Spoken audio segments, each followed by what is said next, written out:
My name is Mona Bains. I'm working as the Principal Consultant with Akkam Immigration and Allied Services, and today I am here to give you some details about Canadian immigration programs.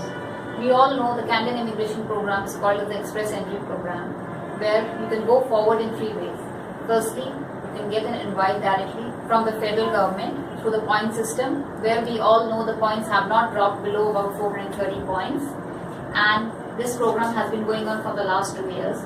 So many of the applicants who come in, they ask us that if we are below 400 points, then how do we move forward? Now the only way for these applicants to move forward is if they get an LMIA. LMIA is something called as the Labour Market Impact Assessment, which is not the same as the LMO. A lot of clients feel LMIA and LMO are the same things.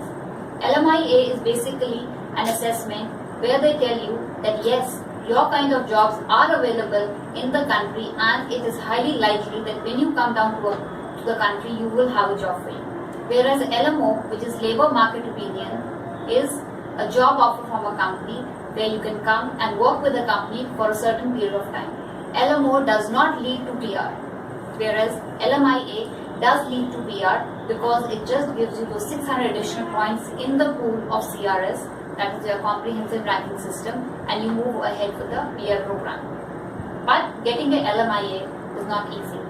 If let's say 10 applicants apply, there is a chance of only about 10 to 20% of the applicants getting an LMIA. So what happens to the other applicants? These other applicants who are not crossing 400 points and are in the pool for a long time need to go ahead with provinces. Provinces open and close at different intervals of time, and these provinces have their own quotas, they have their own point system, they have their own skill requirement. So if you're falling under one of them, then only you can go ahead with the province. There has been a lot of hype regarding the SINP program. The SINP program is the Saskatchewan Immigration Nomination Program. A lot of clients come and ask us that do we qualify for this program, how do we move forward? So today in this video, I just want to give you a brief outline of this program so that if you feel that you qualify, get in touch with us. Let us evaluate your profile and tell you whether it is possible for you to move ahead with SINP or not. So SINP program, if you want to know more details about this program, so before you visit us, you can also get into the website of Canada, which is saskatchewan.ca. When you get into this website itself will give you a lot of details. This website will tell you the categories under which you can qualify for this program. The first category is the International Skilled Worker category. Now this is the category where most of the clients qualify. Under this category, you will have varying kind of profiles like IT professionals, engineers, then you will have finance people, marketing, and there are also certain semi-skilled profiles. For example, your electricians, welders, and those kind of profiles are also listed. So have a look at those profiles and see whether you're falling under those skilled occupation listed under SINP or not. The secondly is the entrepreneur program, which is basically a business category where you have to invest a certain amount of money in the province to get a permanent residency. This is not for everyone. This is basically from business-oriented people. Then the third category is the farming category. Now this is there for people who have already existing farming lands in India. Either they can buy new ones by investing more money, or they can sell their farming lands in India and invest in the SINP. So this is basically for the farmers, because the government wants farmers to come down, cultivate those lands and become a use to the province itself. So this again will not cater to many of us looking at this video. The fourth one is Saskatchewan experience. Now there are certain profiles which have already worked in Saskatchewan for a certain number of years, minimum 1 year. So if any one of you has worked in Saskatchewan, you get certain additional points for doing so, and you get into a specific category. And it is much easier for you to go forward if you work in the province. But most of the clients or people who are interested in immigration fall under the first category. So again, I like to repeat myself. Please go through this particular link, which is saskatchewan.ca, and see whether you fall under any of these categories. If you fall under this first category, second, third, or fourth, call us up. Our website is www.akkam.in. speak to a consultant. We do not charge anything for consultation. They will analyze your profile, tell you how much you qualify under, what are your requirements, and if you feel you can move forward, then come and visit us. Now, many clients also ask this question, why SINP? So, the first thing I'd like to say is, SINP firstly is a very easy application to go forward because it's an online application. This application earlier had no cost.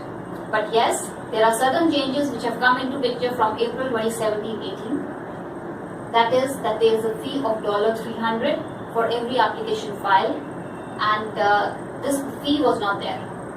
So make use of it before they increase this fee again. Secondly, when we talk about the competitive time frame, now what happens is each of the provinces open up at different intervals. They have their quotas, they need skilled people coming into their provinces. Now they are competitive among each other. Each province wants the best of people to come into their province. So they are highly competitive, where they will pick up the applications fast if they need you. So it's not that like it's the CRS where you put in your application and you don't know whether you go forward or you won't go forward. In SINP, the applications go pretty fast.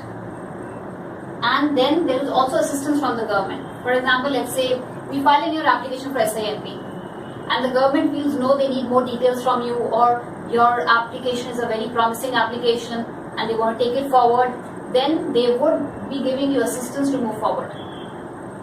And also what happens is that this is basically like a work-through program. Once your application gets into SINP, then the SINP, what it does is it hands over your application to IRCC.